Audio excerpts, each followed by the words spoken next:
Assalamualaikum warahmatullahi wabarakatuh. Kami dari kelompok 6 ingin mempresentasikan mengenai hakikat mencintai Allah Subhanahu wa Ta'ala. Perkenalkan, nama saya Anggita Nurhadila, absen 4, dan ini teman saya Kesya Anida Citra Mentari, absen 19. Alifani Rahma Erica, absen 3. Eka Fiona Anggraini, absen 15. Novi Arvita, absen 26. Oktavia Rizky Ramadhani, absen 27.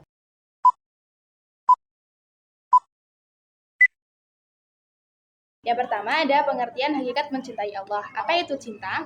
Cinta adalah perasaan suci dan lembut berupa kasih sayang. Perasaan cinta ditandai dengan rindu kepada yang dicintai. Dalam bahasa Arab, biasa disebut al-hub atau al-muhabbah. Cinta bukan hanya sekedar laki-laki dan perempuan saja, tetapi sesama manusia, manusia dengan alam sekitarnya, dan manusia dengan Tuhannya. Hakikat cinta paling tertinggi adalah cinta kepada Allah Subhanahu wa Ta'ala. Siapa itu Allah? Allah adalah Tuhan kita, Tuhan bagi umat Muslim. Tuhan sebagai yang tunggal dan maha kuasa, tidak beranak dan tidak pula diperanakan. Tuhan wajib disembah dan hanya kepadanya kita bergantung dan mohon pertolongan.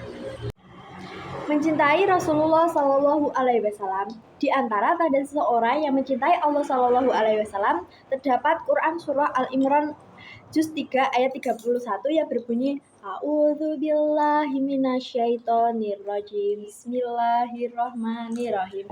Qul in kuntum tuhibbunallaha fattabi'uni yuhibbukumullahu wa yaghfirlakum dunubakum wallahu ghafurur rahim. Yang artinya, katakanlah Muhammad, jika kamu mencintai Allah, ikutilah aku. Niscaya Allah akan mencintaimu dan mengampuni dosa-dosamu. Allah Maha Pengampun, Maha Penyayang. Ayat di atas terbatas lagi dengan sebuah hadis Nabi berikut ini yang berbunyi A'udzubillahi minasyaitonirrajim. Bismillahirrahmanirrahim. Abi Hurairah radhiyallahu anhu anna Rasulullah sallallahu alaihi wasallam qala fa walladhi nafsi biyadihi la yu'minu ahadukum hatta akuna habba ilaihi min walidihi wa waladin. Yang artinya dari Abu Hurairah bahwa Rasulullah Shallallahu Alaihi Wasallam bersabda, demi zat yang berjiwa berada dalam kehazannya, tidak sempurna iman seseorang di antara kalian sehingga aku lebih dicintai daripada orang tuanya dan anaknya. Selanjutnya, mencintai Al-Quran. Al-Quran diturunkan oleh Allah Subhanahu wa Ta'ala kepada Rasulullah Shallallahu Alaihi Wasallam melalui malaikat Jibril alaihissalam, sehingga kecintaan kepada Al-Quran akan menumbuhkan rasa cinta kepada Rasulullah Shallallahu Alaihi Wasallam sebagai penerima wahyu Allah Subhanahu wa Ta'ala. Mencintai Rasulullah Shallallahu Alaihi Wasallam berarti pula mencintai sunnah-sunnahnya. Dan selanjutnya ada menjauhi perbuatan dosa. Perilaku dosa akan menjauhkan hamba dari Tuhannya, sedangkan ketaatan akan mendekatkan diri kepada Tuhannya. Di samping itu, seseorang yang cinta kepada Allah Subhanahu wa Ta'ala akan selalu memperbanyak berzikir kepadanya. Mereka akan selalu menyebut namanya pada setiap kesempatan. Hatinya bergetar tatkala disebut nama Allah Subhanahu wa Ta'ala dan bertambah imannya saat melihat tanda-tanda kebesarannya. Selanjutnya, memahami besarnya cinta Allah Subhanahu wa Ta'ala kepada hambanya.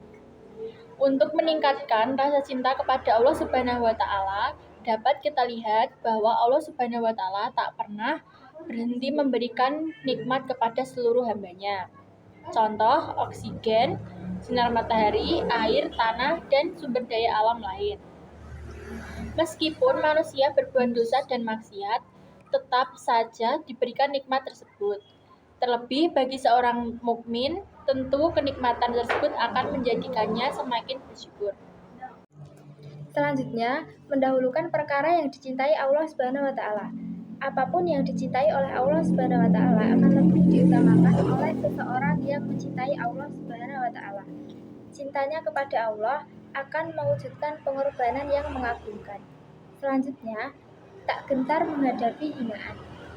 Kecintaan seseorang kepada Allah Subhanahu wa taala akan menjadikan semakin teguh dalam mengamalkan ajaran Islam. Ia tidak akan menghiraukan hinaan dan ujaran kebencian yang telah ditujukan kepadanya. Dan selanjutnya ada senantiasa membersihkan hati. Ada segumpal daging di diri manusia. Segumpal daging itu adalah hati. Hati akan bersih jika mereka mencintai Allah Subhanahu wa taala. Dan dengan itu mereka melakukan perintah dan menjauhi larangannya. Dan yang terakhir, mempelajari ilmu agama secara mendalam. Jika ada seseorang yang memahami ilmu secara luas dan mendalam, ia akan lebih mencintai Allah Subhanahu wa taala dan mereka akan rendah diri di hadapan Allah Subhanahu wa taala. Sekian presentasi dari kami. Bila ada salah kata dan ucapan, mohon dimaafkan. Kami ada pantun nih. Apa itu? Makan timun campur tomat. Cakep. Kalau mau selamat dunia akhirat, jangan tinggalkan sholat. Cuak. Sekian, terima kasih. Cukup sekian dan terima kasih. Wassalamualaikum warahmatullahi wabarakatuh.